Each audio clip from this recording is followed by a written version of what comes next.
Plein d'ado, c'est un rendez-vous détente présenté par Bernard Zanzouri pour rire, réfléchir et grandir tous ensemble. Plein d'ado, l'émission qui parle de nous, qui parle de nos ados, qui parle du rapport qu'on a avec eux, qui parle des parents, bien entendu. Et aujourd'hui, une invitée un peu exceptionnelle que personnellement, je suis très très content de voir ici.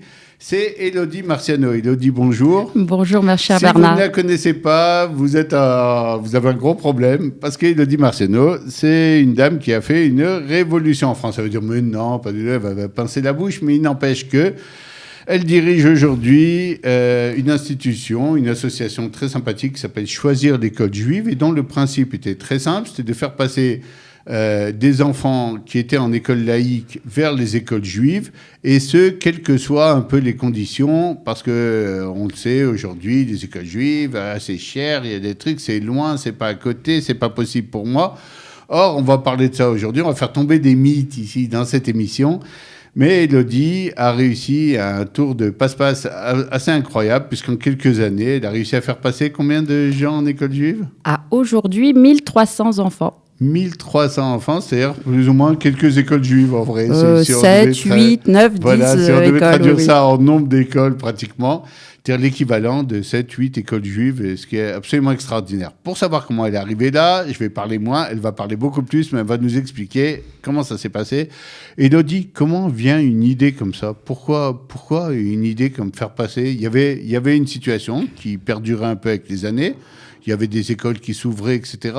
Mais faire quelque chose, un effort particulier pour faire passer des enfants d'école laïque, les enfants juifs d'école laïque à l'école juive, il fallait... t'as rêvé, t'es endormi un soir et hop, tu t'es dit au matin, il se passe quelque chose ? Non, il y a simplement eu une prise de conscience à un moment donné. En fait, nous avons créé avec mon mari Benjamin Marciano cette association il y a 5 ans maintenant, dans un contexte, il faut le rappeler, d'insécurité grandissante dans les établissements publics et concomitamment aussi d'une baisse de niveau dans ces établissements. Et on s'est rendu compte avec mon mari que finalement, les parents d'élèves hésitaient beaucoup à laisser leurs enfants dans un milieu plus ou moins hostile et se posaient beaucoup de questions. Parce qu'évidemment, lorsqu'on est à l'école publique, on ne connaît absolument pas ce qui se passe à l'école juive. Ça a l'air très simple quand tu le dis, toi, mais on aurait imaginé, justement, après des histoires d'insécurité grandissant... une grosse réunion de la communauté, des institutions qui auraient dû faire des états généraux et qui disent « Allez, on va mettre beaucoup d'argent, beaucoup de moyens, beaucoup de réflexion, mais il va falloir commencer à se protéger un peu, à mettre nos enfants un peu en sécurité, un peu plus en sécurité, dans un cadre qu'on connaît. Les écoles juives, aujourd'hui, on les connaît, on connaît même leur niveau, etc. Donc, il n'y a pas trop de problèmes sur ça, bien que. On va en discuter aussi. Mais pourquoi c'est sorti d'où ça sort d'Élodie Marciano et son mari on vous connaissait pas, personne ne vous connaissait à l'époque, on ne sait pas qui vous êtes. Moi, je me souviens, tu m'avais appelé, je ne savais pas qui t'étais. Et pourquoi ça sort de chez vous ? Et que c'est pas un truc institutionnalisé, une grande réflexion. C'est tout bête, hein, on est des parents d'élèves, on est avant tout conscients et surtout inquiets pour l'avenir des Juifs de France. Et on a décidé de réagir et d'être actifs. Ok. Alors, c'est tout bête. Elle est marrante. Depuis que je connais Élodie, c'est tout bête. On a fait juste, il y a 1300 personnes qui sont passées. Oh, on a fait un petit effort ici, un petit truc incroyable. Mais Élodie, moi, je vais te poser une question. C'est tout bête, mais en vrai, c'est super difficile. Parce qu'une fois qu'on a une bonne idée comme ça, on sait que pour transférer un enfant, pour le faire passer d'une école laïque à une école juive, il y a des problèmes financiers, il y a des problèmes de mentalité. Non, il est dans une bonne école, il est dans une école catholique, il y a un très bon niveau, tous les trucs qu'on connaît et qu'on entend dans la communauté. Puis il y a des questions géographiques, il va devoir faire trop de voyages. Et puis il y a des questions de... Oui, mais alors, si on est en insécurité, alors l'école juive, c'est dangereux aussi, puisqu'il y a un gardien, il y a un truc, c'est un peu lourd, même l'école juive. Depuis l'hypercachère, on voit aussi 2 gardiens devant chaque école. Ça fait aussi un peu peur. Comment tu arrives à passer ces obstacles-là ? Comment ça se passe au quotidien ? Alors, je vais vous expliquer, c'est assez simple. Encore une fois. Tout est une question de logique. Vous avez un problème, appelez Élodie Marciano, elle va vous transformer ça en truc simple. Non. D'abord, ce qui était nouveau et ce qui est vraiment novateur dans notre projet de base, c'est que finalement, ce sont des parents d'élèves qui parlent à d'autres parents d'élèves. Donc, D'accord. Nous sommes finalement liés à aucune institution, aucune école. Nous n'appartenons pas à une école. Je ne fais pas la pub pour une école. je fais la pub pour l'école juive, je fais la promotion de l'école juive en général. En général. Donc, c'est avant tout du conseil et de l'indépendance de ce conseil qui compte et qui fait que notre discours est audible auprès des familles. Et puis, après, il s'est agi de faire tomber tous les préjugés autour de l'école juive, ce sur quoi on n'a jamais travaillé, finalement. Il faut savoir, comme tu l'as dit tout à l'heure, que pour la plupart encore des parents d'élèves, l'école juive, pour eux, c'est la yeshiva, ou encore le niveau est nul, et à contrario, l'école juive est élitiste. On entend tout et n'importe quoi. On trie, on enlève tous les mauvais éléments, on les enlève Absolument. avant le bac pour avoir des taux de réussite extraordinaires au bac. Un tas d'idées reçues comme ça. Tout à fait. Ton constat à toi, c'était quoi quand tu as commencé à travailler avec les écoles On va revenir à ce lien avec les écoles, parce qu'il est important pour moi. C'était des mythes, toutes ces grandes idées-là Je crois que tous ces préjugés ont fait beaucoup, beaucoup de mal à l'école juive depuis 20 ans. Et le message que je souhaite faire passer, c'est avant tout que cette école juive, elle a changé.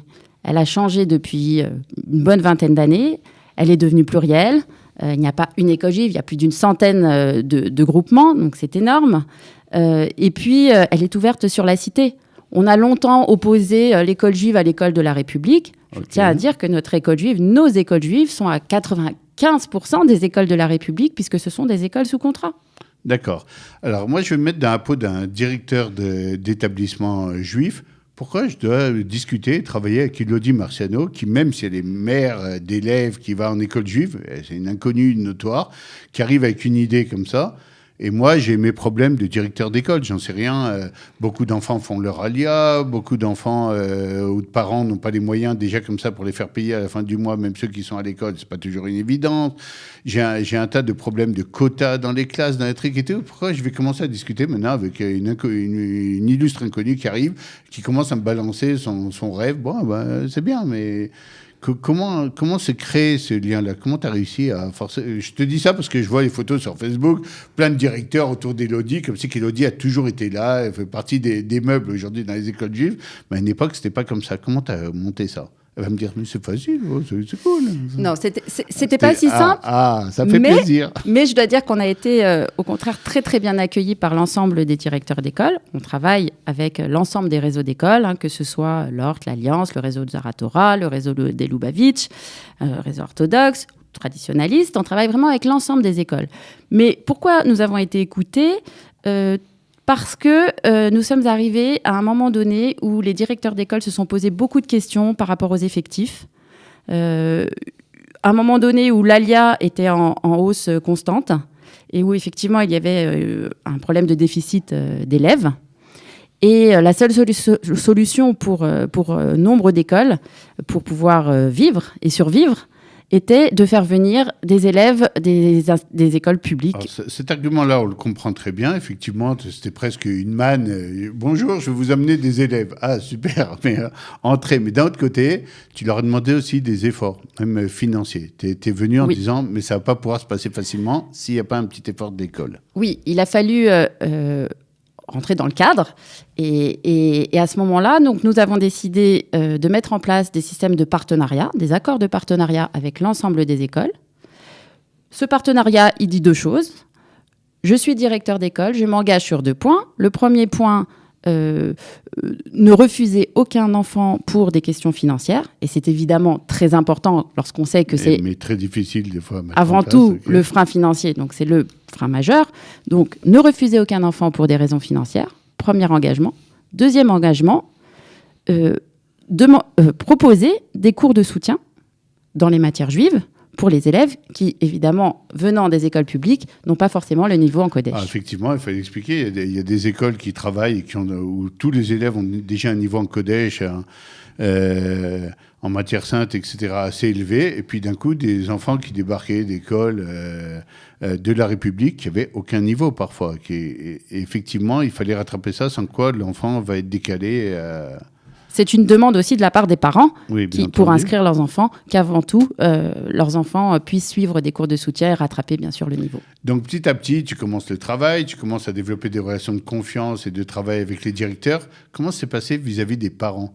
Comment les parents recevaient, quand tu mettais une annonce, etc., des gens qui appelaient ils pensaient pas, mais pourquoi jusqu'à aujourd'hui, il y a eu personne qui est venu comme ça en nous proposant même une possibilité, même financière, de pouvoir mettre les enfants à l'école. D'où elle est sortie, celle-là, ça m'a l'air louche. Un peu comme quand tu reçois un papier, oui, vous avez gagné 1 million, tu le regardes même pas. Pourquoi d'un coup, il va avoir des solutions à des problèmes qui perduraient depuis des décennies? Ces problèmes d'argent, j'ai 3 enfants, je peux pas mettre mes enfants à l'école juive, c'est trop cher. Je crois tout simplement que personne ne leur avait parlé de ces solutions auparavant.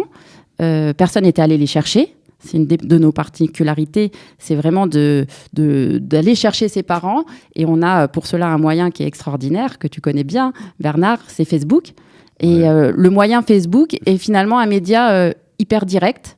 Et du coup, une relation de confiance s'installe très très vite avec les parents d'élèves. Oui, mais tu as servi quand même un peu d'intermédiaire. C'est-à-dire il fallait peut-être quelqu'un, là, ce VRP qui arrive et qui dit...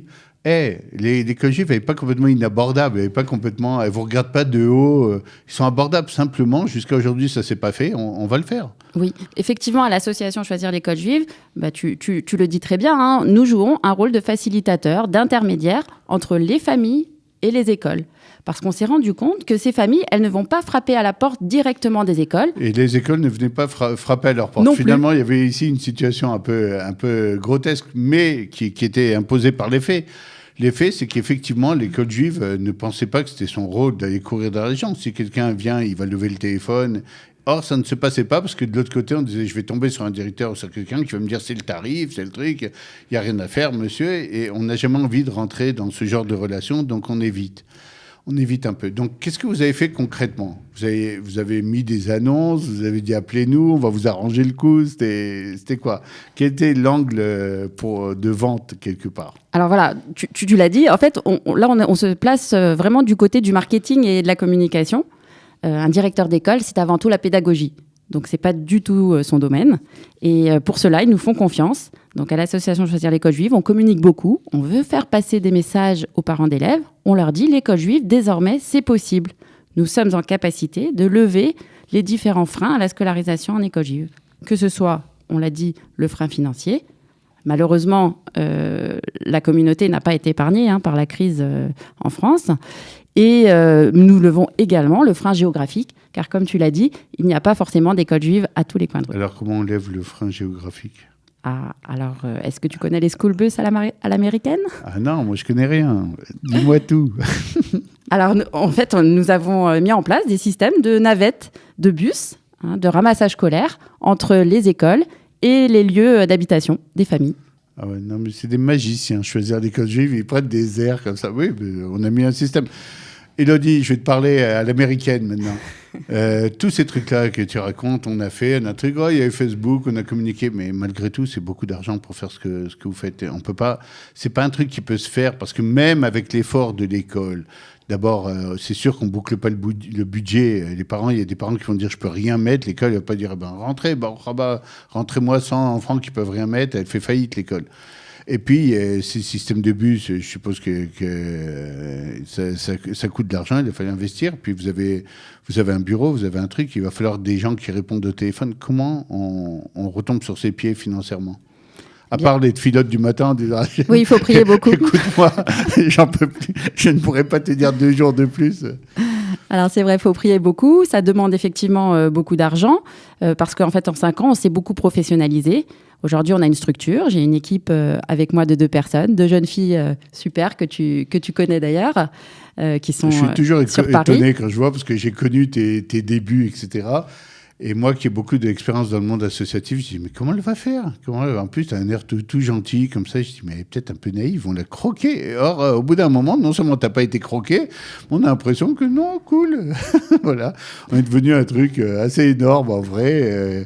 Et au niveau des chiffres, c'est incroyable, quoi. Et puis, tu as toujours le même air. T'as pas bougé, t'as pas changé. Ouais, on continue. Ouais, quelques écueils. Ouais. Mais d'abord, on a envie de continuer. On ne peut avoir qu'envie de continuer quand on reçoit des témoignages poignants de la part tu peux plus sortir. Des parents dont on a mis les enfants à l'école. Ouais. C'est vraiment très touchant et c'est ce qui nous fait courir tous les matins, c'est de voir ces enfants épanouis à l'école juive. Alors, donne-moi un peu de l'ordre du jour d'une journée chez Choisir l'école juive. Tu rentres au bureau, t'as tes 2 filles, là, elles sont super, elles assistent. Qu'est-ce que vous faites ? à partir du moment où vous démarrez la journée? Quel est l'ordre du jour? Alors, chacun a son job. Donc, pour la partie communication, donc on a Margot qui va s'occuper de prendre les messages Facebook, de communiquer également toutes les actualités des écoles sur notre page Facebook Choisir l'école juive.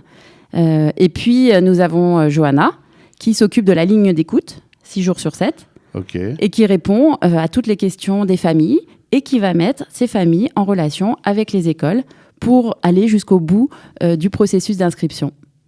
Alors, comment tu as fait il a fallu la former, je suppose que c'est pas évident d'être devant les parents. Il y a des parents qui sont...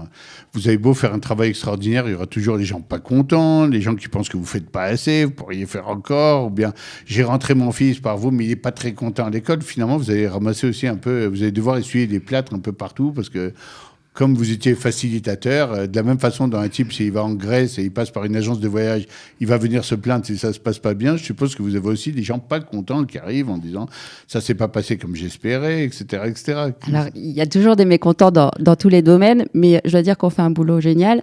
C'est qu'on a surtout des remerciements de la part des parents. Ça, c'est super. Ça veut dire effectivement beaucoup de choses sur ce que vous faites et c'est très agréable.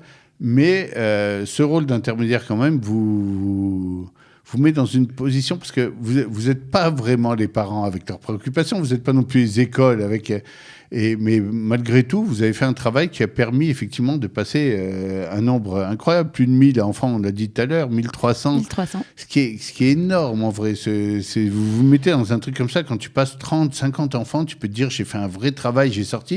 Et là, vous arrivez à des chiffres qui dépassent l'entendement. Moi, j'aurais pas mis, avec tout ce que je croyais en toi quand je t'avais parlé il y a quelques années, et j'avais dit, franchement, tu m'aurais dit combien de personnes? J'ai dit, s'ils arrivent à passer une centaine d'enfants, ce sera un miracle. Ça sera déjà un changement dramatique dans la communauté. Or, aujourd'hui, petit à petit, vous êtes en train d'être une institution parmi les plus en vue dans la communauté. Je ne parle pas des vieux trucs, le CRIF, les machins, les vraies instances dirigeantes, mais vous êtes extrêmement dynamique. Or, c'est dans une communauté qui se pose aujourd'hui beaucoup de questions. Ça ressort un peu comme le nez au milieu de la figure. D'où vient cette motivation-là? Qui sont un peu les figures qui sont derrière, qu'on ne voit pas et qui t'ont personnellement aidé ou conseillé ou qui t'ont fait prendre confiance en disant « Allez, vas-y, lance-toi ». Alors d'abord, lorsqu'on a voulu se lancer, je tiens à dire que ne serait-ce que pour un seul enfant, on l'aurait fait. Et on l'a fait. Et on n'aurait jamais imaginé mettre ces 1300 enfants à l'école juive. Et c'est d'ailleurs le directeur d'école de mes enfants, de mes propres enfants à l'école Beth Israël, Monsieur Elbaz, qui m'a dit il faut créer cette association. Et ne serait-ce que pour un seul enfant que vous allez mettre à l'école juive, il faut le faire. Donc je lui rends hommage. D'accord. Parce que voilà, grâce à lui, on en a mis 1300. Monsieur Elbaz, bravo. Alors qui y a d'autres dans l'ombre un peu? Voilà. Ensuite, j'ai rencontré l'ensemble des institutions en France, de nos grandes institutions. Et le Fonds social, qui est directement lié aux écoles, a soutenu notre projet. Alors, c'est qui? Patrick Petit-Ohaillon, Ariel Goldman, que je salue d'ailleurs, et qui font un travail formidable en France et qui nous soutiennent depuis le début de l'aventure. Alors, tu m'avais parlé du Rav Lemel à l'époque, quand je t'avais vu, etc. Il y a eu des discussions entre toi et lui à l'époque, beaucoup? Il y en a toujours beaucoup. Le Rav Lemel est notre autorité rabbinique et c'est vrai que c'est lui qui nous ouvre un petit peu les portes de ses connaissances et surtout qui nous guide, qui nous conseille toujours au mieux pour gérer cette association. Alors, Élodie, moi j'ai une question pratique. D'abord, je veux te féliciter vraiment toi et ton équipe et les gens qui sont derrière et ceux qui t'ont conseillé parce que c'est vraiment très, très rafraîchissant. Moi, je fais souvent la ligne Paris, Jérusalem, etc. Et je sais que c'est très rafraîchissant de voir une association qui fait d'un côté un travail extraordinaire, mais d'un autre côté, à chaque fois on rentre dans votre bureau chez vous, on voit des personnes souriantes qui ont l'air super contentes d'être là. C'est très sympa, c'est très rafraîchissant. Mais derrière tout ça, je le sais parce que j'ai aussi fait pas mal de travail communautaire comme ça. Dans ce rôle un peu de facilitateur, au bout d'un moment, il y a une espèce de routine, même si elle est très agréable, qui rentre. On fait un peu le même travail tout le temps. Très souvent naissent aussi de nouvelles idées, de nouvelles directions, de nouveaux projets. Est-ce que Choisir l'école juive a déjà des petites idées de choses qu'on pourrait faire pour encore améliorer le service, pour le rendre plus coloré, etc. Alors, je dois te dire qu'à Choisir l'école juive, il n'y a pas de routine chez nous. Ça n'existe pas. Enfin. On est tout le temps en recherche de nouveaux projets pour aller plus loin et pour mettre encore plus d'enfants à l'école juive, pour rendre cette école juive accessible au plus grand nombre. Et il y a beaucoup à faire. Alors, si tu veux des projets, je vais t'en donner, puisqu'on est en plein dedans.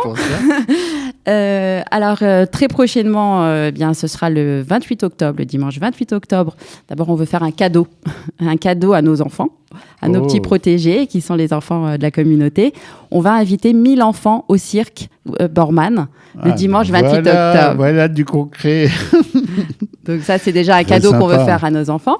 Et puis, un petit peu plus tard, le dimanche 10 février, nous allons organiser pour la première fois le salon des écoles juives. Ah, voilà. Parce qu'il faut le dire, on n'en a pas parlé, mais il y avait un truc que tu avais instauré qui était très sympa. C'est qu'il y avait des parents qui se tâtaient en disant « Oui, mais l'école juive, mais je ne connais pas comment faire passer mon enfant ». Et parle-nous un tout petit peu des journées portes ouvertes, les fameuses journées portes ouvertes des écoles où tu donnais une petite dégustation à un enfant, la possibilité de passer une journée en école juive, qui était déjà un super projet, ça. Alors, on fait toujours ces journées, on les fait 2 fois par an. Et en fait, on donne la possibilité à chaque enfant d'essayer, tout simplement, d'essayer l'école juive, de passer une journée en classe, comme un enfant qui est toute l'année, de passer une journée en classe, de participer à tous les cours, que ce soit les maths, l'anglais, l'hébreu, le Kodesh, et puis de se faire de nouveaux copains. Alors quand on parle, ça a l'air simple, mais il a fallu sûrement travailler sur ça pour que l'école soit capable de faire cette journée porte ouverte. C'est pas une évidence de faire entrer des élèves qu'on ne connaît pas, qui viennent d'autres écoles, et leur donner une simulation presque parfaite d'une journée école juive. C'était quand même un boulot. Comment ça s'est fait ? Ça a été très bien perçu par les écoles juives, par les équipes pédagogiques qui ont très très bien intégré les enfants, puisqu'on est quand même sur un travail sur une seule journée, donc ça ne demande pas une grosse organisation. Oui, mais pour les enfants, ce n'était pas évident, c'est une journée de vacances que tu leur prends dans l'école laïque. Oui, mais les parents jouent le jeu et les enfants, il faut le dire, sont très très demandeurs. Ah, sympa ça. Parce qu'on aurait imaginé que, c'est mon jour de congé, ne m'en parlez pas. Ce dont on ne parle pas très souvent, c'est que très souvent, ce sont les enfants qui réclament l'école juive à leurs parents. Ah oui, et les parents qui disent « je peux pas, c'est trop cher, exactement. Je sais pas, je connais pas, retourne à l'école publique, c'est gratuit ». Est-ce que tu as senti que ce travail associatif, etc., commençait à changer quelque chose un peu dans la façon de percevoir l'école juive dans la communauté ? Parce qu'il y a encore énormément de gens qui sont en école laïque, etc. Pour te donner un exemple dans un tout autre domaine, je faisais des voyages beaucoup en France pour parler de Alia à une époque. Et je me rappelle, il y a 20 ans, 25 ans, tu parlais d'Alia, et on dit « mais fichez-nous la paix avec vos rêves ». Et puis, à cause de plein d'éléments, c'est plus comme ça. Aujourd'hui, quand on parle, il y a une écoute, même chez des gens qui ne vont pas monter, mais il y a une véritable tentative de comprendre. Est-ce que dans l'école juive, il y a eu ça aussi, en se disant, mais finalement, on ne s'est peut-être jamais posé la question, qu'est-ce qui se passait en école juive ? On était tellement loin que on savait que ça existait, mais quelque part, on ne sait même pas commencer dans une école. Est-ce que tu as réussi à donner une perspective plus vraie de ce qui se passe vraiment à l'école juive, de ce que vit un enfant à l'école juive, un enfant juif ? Précisément, mon rôle est vraiment de montrer à tous ces parents les atouts de l'école juive. Moi, je ne veux pas avoir un discours alarmiste ou parler forcément que d'antisémitisme dans les écoles, même si, attention, ça existe. Ouais. Et surtout dans de nombreux quartiers, que ce soit de Seine-Saint-Denis ou du Val d'Oise. Mais mon discours, c'est vraiment de parler positif et de montrer les atouts de l'école juive pour que les enfants puissent découvrir l'école juive, puissent vivre leur judaïsme au quotidien et que les traditions se perpétuent. Tu as des retours d'enfants que tu as fait rentrer parmi ces 1300 ? Alors j'en ai des dizaines, des centaines même. Ouais. Les enfants sont heureux. En tout cas, ils ont l'air tous très contents là, sur les photos. Tu as bien choisi. Les enfants sont vraiment très heureux, ils sont épanouis. Il y a une petite adaptation, il ne faut pas se le cacher, la première semaine. Mais ça va très très vite. Ils sont hyper bien intégrés par leurs camarades. Et puis si on écoute aussi les parents, c'est important. Les parents nous disent que finalement ce qu'ils regrettent, c'est de ne pas l'avoir fait plus tôt, de ne pas avoir franchi le pas plus tôt. Alors, pour finir cette émission, on va essayer de comprendre la rentrée. C'est pour très bientôt. Si on a loupé la rentrée, on a fait rentrer notre enfant dans son école laïque. Il y a encore des ponts, il y a encore des passages dans les premières semaines. Alors, c'est drôle que tu me parles de ça, puisque chaque année, et c'est récurrent, chaque année, on a 3-4 familles dont les enfants ont fait 2 rentrées scolaires.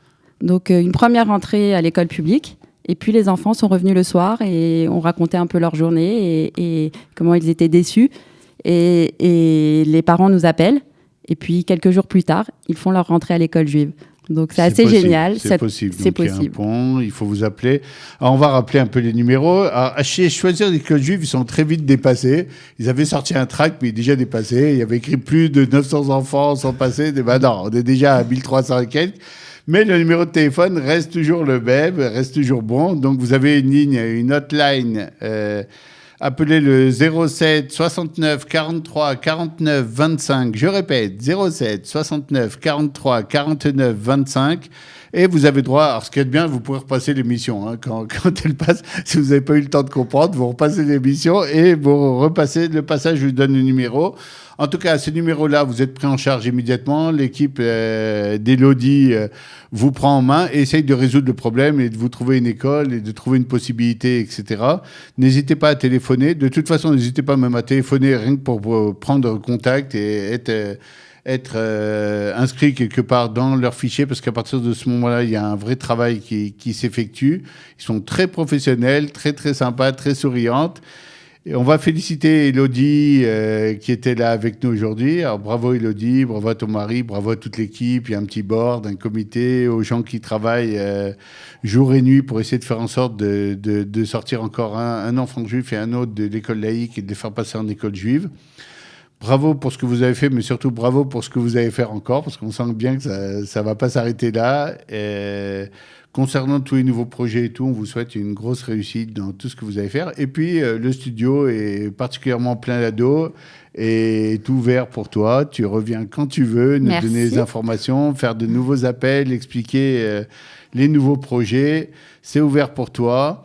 Si vous habitez en France, que vos enfants ne sont pas encore à l'école juive, mais qu'ils en rêvent, et même s'il y a des petites difficultés financières, vous appelez Élodie Merceno. On rappelle le numéro quand même. 07 69 43 49 25. Choisir l'école juive, c'est l'association qui fait le plus de bulles actuellement en France. Une super équipe, super dynamique.